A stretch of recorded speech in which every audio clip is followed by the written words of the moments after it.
Dahil sa dami ng supply, panindang repolyo sa Santa Catalina, Ilocos Sur, mabibili na lang sa halagang 4 na piso kada kilo. Ang detalye sa ulat ni Ivy Hernando.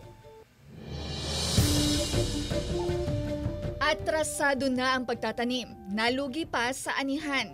Ganito ang sinapit ng ilang magsasaka sa Santa Catalina, Ilocos Sur, ang bayang tinaguriang Vegetable Bowl of the North. Sabay-sabay raw ang anihan, kaya mataas ang produksyon. Kaya ang farm gate price kapag malaking volume ang aangkatin, bagsak sa 4 pesos kada kilo. Kapag paunti-unti, umaangat lamang ng ilang piso ang kada kilo. Badoy-badoy ti mangala, di basi-basi mangala kasi ti presyo. Sanga pulo kasi 12 kasi ang dami ko. Lugi man, pilit na raw ibinebenta ng mga magsasaka ang produkto.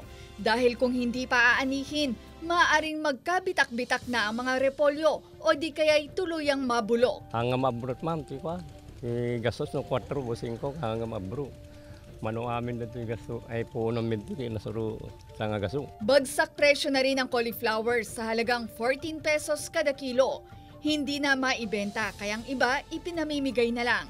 Sa Barangay Tamurong, nagsagawa na kamakailan ng pulong ang mga magsasaka at traders kaugnay sa magkakaibang presyo ng pag-aangkat. For example, kung 10 pesos na. Huwag nang ibahin.